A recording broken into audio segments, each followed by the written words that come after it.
Monkey D. Luffy has been throwing hands and catching bodies ever since he first began his journey to become Pirate King. And if you think the second part of this statement is an exaggeration, just watch to the end of this video, because I promise you Luffy has taken lives, as well as responsible for several revolutions. Dragon would be proud. Today, we're going to be taking a deep dive at the before and after of people who found their way onto the rubbery Rocky's bad side, and how Luffy's many victims impacted the entire story, including the endgame of One Piece. The first of Luffy's opponents that I feel had a major butterfly effect on the story is the iconic genius jester Buggy the Clown. Although we now know that Buggy has one of the most interesting and lore-filled backstories in One Piece, with connections to Shanks, Whitebeard, and even Gold Roger, when Luffy first met Buggy in Orangetown, he was just another East Blue pirate terrorizing a small town. His bounty at the time was only 15 million. For comparison, that is only twice as much as the bandits' bounty who laughed at Shanks and Makino's bar. The Straw Hats were still in the early stages of their crew's formation, with it only consisting of Luffy, Zoro, and Nami, but they were still able to defeat the Buggy pirates and liberate Orangetown. This sets off a frustrating chain of events for Buggy, as the whole reason he set up shop in the East Blue was because it was the weakest of the four seas, and so he could fly under the radar and do his pirate thing in peace, which is honestly kind of understandable after we found out later on that Buggy grew up chaotically on the war-torn Grand Line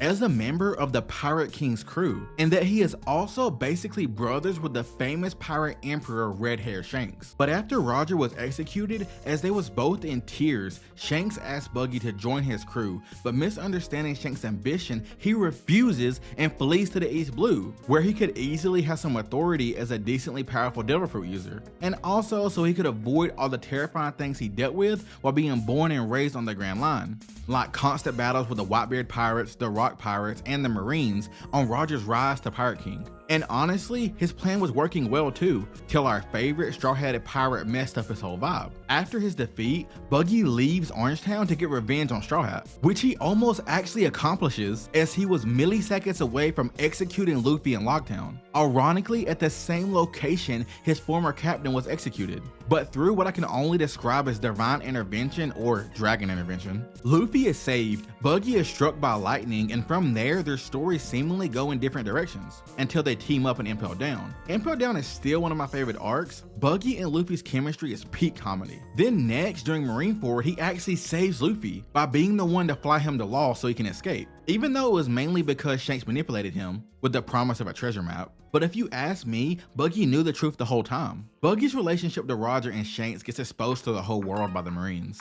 And this is also the first arc that really showcases Buggy's true power as the unintentional god of charisma hockey, as he wins over the prisoners that escaped from Impel Down, and then after the time skip, thanks to his new clout, he now holds the title as a warlord of the sea. Through a series of events though, the government decides to abolish the system and launches sneak attacks on the former warlords. But thanks to the Buggy effect, he continues to fall upward into ruling over the world's strongest swordsman Mihawk and the Machiavellian genius Crocodile as the leader of the Cross Guild. This new alliance will pull off the biggest Uno reverse card the Marines have ever seen, but there will be more on that later. Naturally, next, Buggy becomes an Emperor of the Sea. If Buggy isn't stopped at this point, I wouldn't be surprised if he becomes the next Pirate King before Luffy, if not just momentarily. After all, the last time we saw Buggy, he declared that it's time for the Cross Guild to go take the One Piece. Now keep in mind that none of this would have happened if Buggy and Luffy's first encounter was somehow avoided. He would still be chilling in the East Blue. Instead, Luffy was the catalyst that forced Buggy into his glorious fate as a frontrunner for the One Piece. But Buggy isn't the only enemy Luffy defeated that caused him trouble down the line. Arlong the Saw. Let's be honest, people have tried to power scale Arlong out of being one of the great villains of One Piece. Zawater! But when we first met Arlong, he was by far the most terrifying antagonist we have met yet. And in my opinion, he would go on to be one of the best written, in terms of his motivations and what his backstory added to the world building of One Piece, with all the fishman lore and stuff. Arlong is a saw shark fisherman, hence the name. He is the captain of the Arlong Pirates and a former member of the Sun Pirates. After the death of his former captain, Fisher Tiger, via the humans betraying him, Arlong formed an intense hatred for humans, which eventually led to his arrest by the Marines and being tossed in Impel Down. But he would receive a pardon thanks to his ex-comrade Jinbei becoming one of the warlords of the sea. Him being set free is the event that would lead Arlong to set his sights on conquering the East Blue. He settled on Konami Island, creating an apartheid regime and racketeering the local population. This leads to our favorite navigator, Nami Swan, getting tangled up into this situation as a child, leading to her traumatizing backstory. Arlong would not allow Nami's foster mother and manipulate her into being his subordinate, so he could take advantage of her cartography skills as he plans to use her maps to conquer the world seas and the humans, of course. Nami suffered for 8 years under his control, leading her to temporarily betraying the Straw Hats, even though she thought she was doing the right thing. But Luffy, being Luffy, discovered the truth, attacked and defeated the Arlong pirates with the help of Zoro, Sanji, and Usopp, which led to the iconic walk to Arlong Park. This was a very impressive feat for the Straw Hats, as Arlong had the highest bounty in the East Blue and was scarily strong. One of the wildest parts of this arc for me is when Arlong reopened Zoro's scar on his chest, exposing Mihawk's signature to all of Arlong Park. After their defeat, with the exception of Hachan, all of the Arlong pirates are arrested by the Marines and sent to Impel Down, though probably not as deep down as level 6, otherwise we would have seen them during the Impel Down arc. Though Arlong isn't super relevant in recent arcs, he does cause a chain of events that cause trouble for the Straw Hats that we cover later in this video. But I do think it's important to mention that none of this would have happened if Jinbei didn't use his position as a warlord to get Arlong out of prison. I love Jinbei, and he even does apologize to Nami for this, which she accepts, but a large part of the fanbase still thinks that Nami let him off too easy. But let me know in the comments what you think about this. Next we have the Desert King, Sir Crocodile. But for me, it's hard to even call Crocodile a victim, as he just radiates cool and never shows weakness. He gives off James Bond villain vibes, and is still one of my favorite characters in the series. If I've learned anything in One Piece, it's never count out Crocodile, because the Sandman is always plotting his get back. At the beginning of the Arabasta saga, Luffy stumbles into a 3-way civil war in the nation. After befriending Miss Wednesday, a named agent of Baroque Works, a secret criminal syndicate created by the warlord Crocodile, who is secretly causing and capitalizing off the conflict of Arabasta, to gain control of the country and to discover the location of one of the ancient weapons. Miss Wednesday is later revealed to actually be Vivi, the princess of Arabasta. Her and Luffy's relationship leads to the Straw Hats being at odds with Crocodile, who is by far the strongest and smartest villain the Straw Hats have ever faced off with. He actually manages to beat Luffy several times, literally had our boy leaking at the end of his hook. Luffy's fights with Crocodile taught him a lot about needing to get stronger and how complicated the pirate world can be, both politically and competition-wise. Luffy eventually achieves victory over Crocodile and reestablishes the rightful rule of the country, but this unfortunately forces Vivi to not join the Straw Hats crew, which was very disappointing to many fans at the time because most thought her joining was a sure thing. Vivi decided she doesn't want to abandon her country before she helps rebuild it. This leads to another iconic moment in the series, where the Straw Hats raise their arms with an X on them, letting Vivi know she will always be a Straw Hat in their hearts. Then we get surprised that Nico Robin is actually the one who's going to join the crew, so it wasn't a total loss. Many people forget that Robin was actually an enemy at first. This was Luffy's first major victory after stepping into the Grand Line, and the one that earned him a bounty of 100 million berries. We don't see Crocodile again until Impel Down, but Oda did give us a short cover story that gives a little bit of the background of how Crocodile ended up in prison. In Miss Golden Week's operation, Make Baroque Works, we see for starters, Crocodile was put in a regular prison before he was taken to Impel Down. We see him in a cell with Mr. 1 and Mr. 4, but then Miss Golden Week tries breaking them all out. She succeeded, but Crocodile decided to stay behind because he didn't feel like escaping. However, while Miss Golden Week was escaping with the others, she uses her powers to make Crocodile appear as the Pirate King, which was a very sentimental moment for him and us, because Crocodile was definitely going to be sent to Impel Down, so his dreams of becoming the Pirate King for real was effectively over. For me, this added a lot of depth to Crocodile's character. He really has dreamed of being the Pirate King since he was young. We've since even found out that he was at Roger's execution, and I'ma keep it real, he puts in way more effort and thought into pirating than most of the pirates we see. Following this, Crocodile is sent to Impel Down together with Mr. 1, Mr. 2, and Mr. 3. Then during the Impel Down arc, he joins forces with Luffy, escapes, and goes on to participate in the Paramount War. We won't be getting into the specifics of the war, but when it's all said and done, Crocodile escapes together with Mr. 1, his right-hand man, but not before trying to get his get back on Whitebeard. Bro really isn't scared of nobody. 3 weeks later, we see him on an unidentified island. Crocodile comments on what Luffy and Jinbei did and prepares to go to the new world. Flash forward to post time skip, and most recently,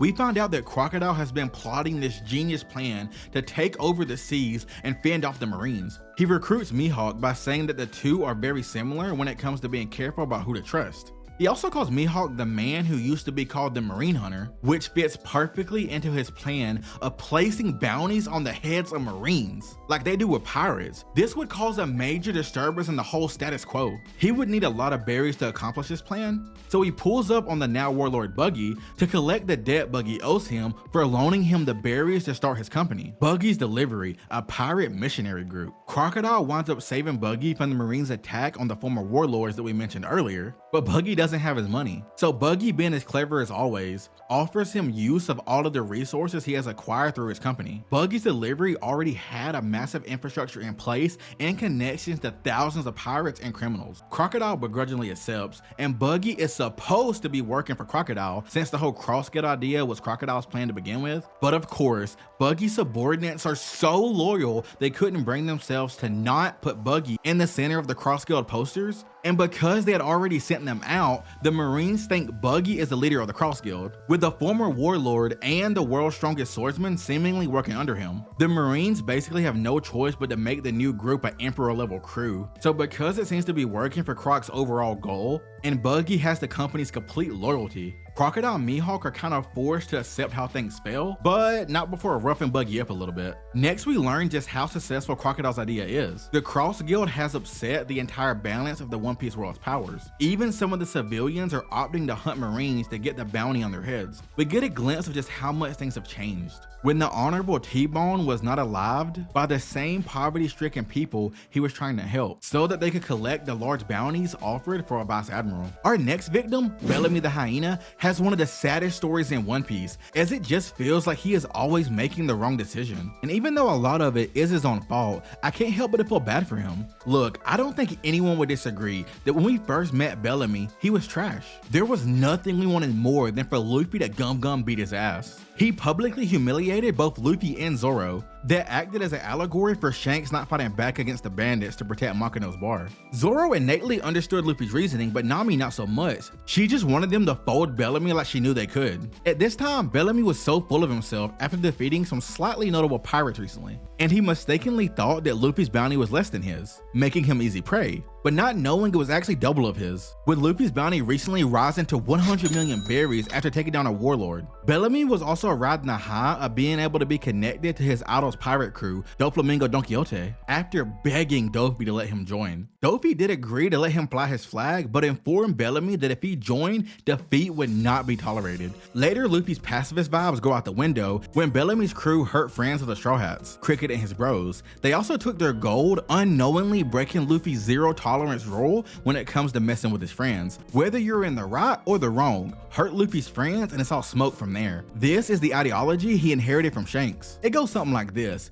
you can pour drinks on me, you can throw food at me, heck, you can even spit on me, but good reason or not, nobody hurts a friend. And when they finally fight, all it took was one punch from Luffy to literally turn Bellamy's reality upside down. He was also so adamant that Sky Island doesn't exist and how Luffy is a clown for even thinking so. But then he got his ass beat. Then the very next day, Bellamy not only hears the golden bell, he also sees Luffy's overwhelming shadow radiating in the skies above him. Luffy both destroyed him physically and mentally, as Bellamy had a self-realization that it was his own ideology that was clownish. His tragic defeat would only be made worse after Dofi shows up on the island to remind the Bellamy pirates that he said defeat would not be tolerated. Dofi would go on to use his devil fruit powers to control one of Bellamy's crew members, forcing them to fight each other. We kind of thought this was it for Bellamy, but later we learned that he not only survived the encounter, but actually visited Sky Island himself. But unfortunately, he was his crew's only survivor. He brought back Doflamingo, a stolen pillar from the island, in order to redeem himself, which sorta works. Post time skip, Bellamy has now dedicated his entire self to Doflamingo, and even joins the Dressrosa tournament because he is told if he wins, he could become an official member of the Don Quixote family, showcasing how much admiration he still holds for Doflamingo even after the events of Jaya. This tournament is where he runs into Luffy again, and states that he is a changed man and would never laugh at him again. Bellamy has lost much of his arrogance and gained a cold, calm demeanor. He no longer mocks people, but does still have a fondness for fighting. The most unexpected change in Bellamy's personality came in his newfound honor code. He was disgusted by the fact that Tank had accepted a bribe, and after his match told Luffy that by cheering him on, he had crushed his pride. But what truly showed how much he had reformed was when he was reluctant to fulfill Doflamingo's order to not alive Luffy. After losing the tournament to the King Punch, he thought that his chances of becoming a Donquixote family member was officially over, until he received a letter from Dofi directing him to assassinate Luffy. In exchange, he will be granted an officer position in the crime family, his one true dream. This decision tore Bellamy's mind apart, but he was never even given a chance to make a choice, as Dofi would order one of his officers, Dillinger, to take Bellamy's life, due to his lack of confidence in him. Luckily, the glorious Bartolomeo would come to his rescue. After he was saved, the stubborn and broken Bellamy decided to confront Dofi about his betrayal. This led to Luffy being forced into a rematch with Bellamy. For most of the fight, Bellamy was being controlled by Doflamingo's Devil-Fruit ability, but Dofi would release him at a certain point, being confident in the decision Bellamy would make, thanks to his psychological manipulation. And he was right, as Bellamy would continue to fight Luffy even after being freed, in an attempt to follow through with honoring the man he had pledged his allegiance to, even though he had openly realized that he had made the wrong decision in a mentor, claiming he knows just how pitiful he is, but that even losers have their principles to follow. Luffy is forced to defeat him a second time with a single punch, though this time reluctantly. But before the final blow, Bellamy thanks Luffy for calling him a friend and expressing a certain level of satisfaction of being defeated by the only man besides Dofi he has ever respected. After his defeat, Bellamy was taken to Kuro's house to recover along with Luffy. When he awoke, he asked Law like, yo, why was I saved? Law responded it was because Luffy considered him a friend. In the final moments of the arc, Bellamy witnesses the formation of the Straw Hat Grand Fleet, and although he wouldn't join officially, he did take a piece of Luffy's newly made Beaver card, just in case he might need it, meaning we will most likely be seeing him again before the end of the series. We do see Bellamy one more time, in the cover story featuring the adventures of the Straw Hat Grand Fleet. He is now an apprentice dyer, and is seen drawing a Jolly Roger. I think this is honorable, and this peaceful, normal life is the best case ending for Bellamy after all he's been through, and honestly, I wish him well. Next we have Enel, whatever you call him. I do have a question. Did he even actually lose? I mean, I know he lost to Luffy in battle, but he does still succeed in achieving his plan. After the Sky Island arc and his cover story, we learned that he did make it to the moon, achieving his dream, and even became a space emperor. To make Eneru's story short, he was born on Burka of the Sky Islands, which he would destroy with his Goro Goro no Mi powers. He would then proceed to take over Skypiea with the ultimate goal of reaching Fairy Birth, aka the moon, via his massive airship built from the Shandorian's gold. Yes, he did have a god complex, but it was kind of justified. He was actually stronger than pretty much everyone without even trying. And he basically discovered how to use Haki on his own before even us the readers even knew what it was. And if Luffy wasn't made out of his natural enemy, who knows what would have happened. In the aforementioned cover story, we learned that after his defeat by Luffy, he still made it to the moon on the airship after yelling he will never be defeated. Upon reaching the moon, he encounters a robot named First Lieutenant Spacey and unintentionally powers it up with electricity instead of harming it. He then learns that Spacey and his friends are fighting some space pirates with the goal of getting vengeance on them for taking the life of the creator, Professor Tsukimi,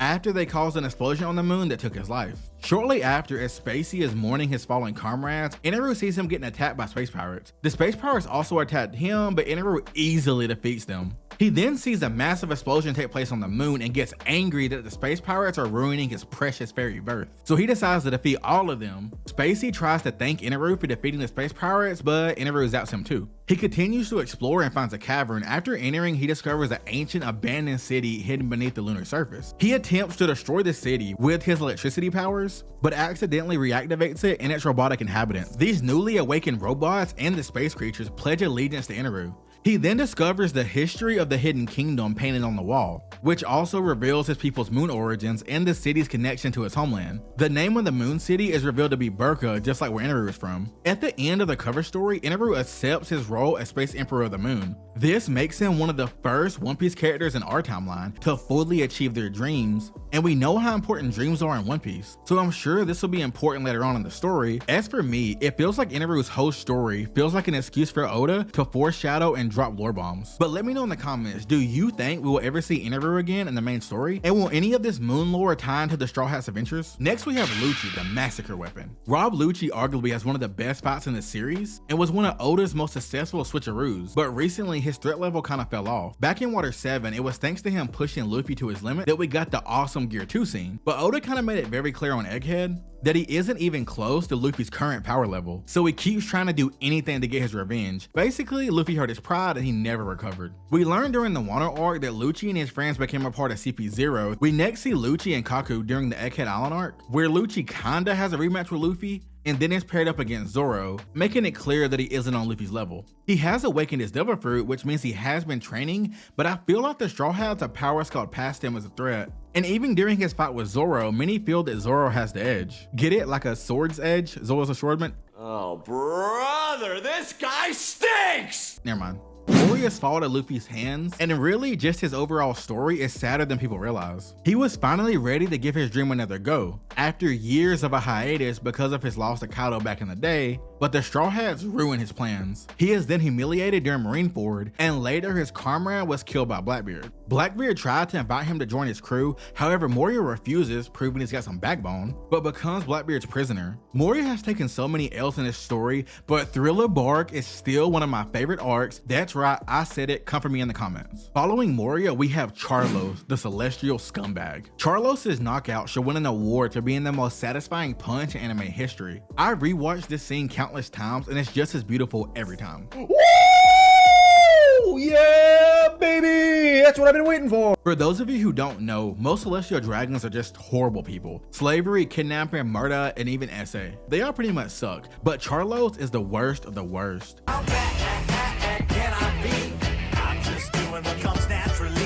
But because it is forbidden to even think negatively about celestial dragons, he is used to getting away with it. So when Luffy punches him so hard he transcends color animation into the black and white dimension, it just felt so good. Even though it summoned the wrath of an admiral and hundreds of marines, it was worth it. This was such a reckless move by Luffy that even the other supernovas were like, damn, Straw Hat really is a wild boy like we heard. Proving Charlos is just as dumb as he looks, he didn't learn his lesson. At the next reverie, he tries to make sure Orochi his slave. Her brothers try to save her, but their guard dog Rob Lucci is there, so they can't really do anything. Also, it probably would have resulted in their whole country being zapped off the map, like Lucia Kingdom and God Valley. Luckily, the celestial goat Masgard one-shots him and apologizes in his stead. Later, he once again tries to get his hands on Shiroroshi, and this time by riding Kuma, which is just a whole tragedy on its own. But Leo and Sai stop him, not caring about the consequences, doing Luffy proud as a part of his grand fleet. They even managed to get away with whacking a celestial dragon thanks again to Masgard, but unfortunately this time it would cost him his life, as he is executed for not taking the side of a celestial dragon. But in our eyes, he will always be a hero. Okay, Hordy Jones is basically the byproduct of all the horrible things the fishmen have ever experienced, and also a result of the events of Arlong's defeat, which is why it was so important to go into so much detail about Arlong. Basically, Arlong's story inspired a new group of human haters called the New Fishman Pirates. They was all kinds of crazy, but served as great fodder to show off how strong the Straw Hats have gotten post time skip. The best example of this being when Zoro and Sanji was arguing over who's gonna take out the most enemies, and Luffy just sauces past them and Conqueror Haki's 50,000 of them out of commission, leaving everyone flabbergasted, except Zoro, who is like, yeah, he better be able to do that, or I would have to be the captain. The arc ends with their main crewmen overdosing on magic fish steroids, which then speeds up their aging process, turning them into like old, frail raisin people. I'm not sure if they passed away or not, but I consider their story done, and we probably won't ever see them again. That being said, I still feel that the Fishman Island arc was extremely necessary and is underrated. Don Chow, Caribou, and Caesar the Clown are all characters that are pretty important, because after Luffy beats them, they eventually help out the Straw Hats in various ways, some willingly and some not so willingly. But thank you for willingly watching my video and helping me accomplish my own dreams of becoming the Pirate King of YouTube. The like goal for this video will be 101 likes. Donquixote Doflamingo, aka the Joker, aka the Drip God. Dofi might be the most important villain we have ever met, and I don't think a lot of people realize just how much his presence can still be felt in the story. But let me know if you think I'm exaggerating. Dofi is one of the most successful pirates in pirate history. Before his run-in with our rubbery friend, he had wealth, power, and fame. He has both ruled countries as a sanctioned warlord and controlled the underworld as a kingpin of an intricate crime syndicate. But the best thing about Dofi is every time we see him, there's a good chance we're going to get some juicy forbidden lore, thanks to his celestial dragon background and his infatuation with watching the world burn. Just rewatch or read the things he said at Dressrosa, Marineford, or even while being locked up and impaled down. And with his connections to law, the world government, as well as several legendary pirates, I have no doubt that he will make his saucy reappearance soon.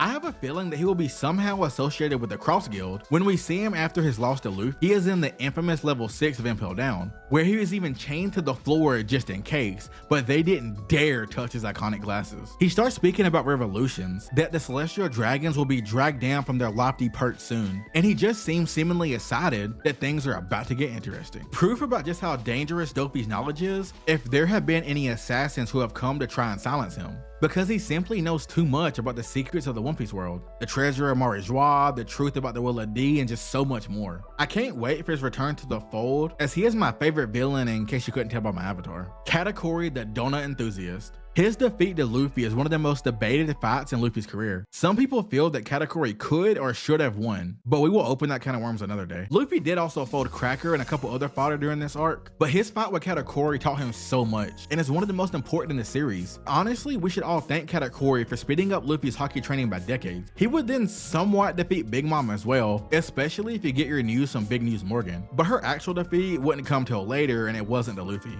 After the Straw Hats leave Whole Cake, Lin gets pissed off about what the newspaper said about the whole Whole Cake incident, so she chases the Straw Hats to Wano and forms an alliance with her ex-crewman Kaido, a somewhat resurgence of the Rock's pirates, which scares the crap out of the Marines. We now arrive at Luffy's biggest, baddest, and most important victim, Kaido the Beast, who is called the strongest creature alive. Legend has it, if it's a one-on-one, always bet on Kaido. And even though he eventually lost, that legend still holds true, because honestly, they jumped Kaido a few times. But I still feel Luffy earned his dub, and gained Kaido's respect, as we see a panel of Luffy through Kaido's eyes, and Luffy's aura reminds Kaido of the few truly legendary pirates he has met, like Go Roger and Rock Sebek. The most important thing to me is Kaido did live up to the hype, and without him, Luffy wouldn't have awakened his devil fruit, and even be on the level that he needs to be at to enter the final race for the One Piece, against the likes of titans like Shanks and Blackbeard. This feat is what officially gets Luffy named the Emperor of the Sea. The last time we see Kaido, he is sinking into the lava from the force of Luffy's punch, and he is presumed dead. But this wasn't the only body Luffy caught on Wano, because I don't care what anybody says, the fodder that Luffy elephant gunned for spilling the red bean soup is gone. He did not make it. But if you made it to the end of this video, comment banana so I know you're a real one.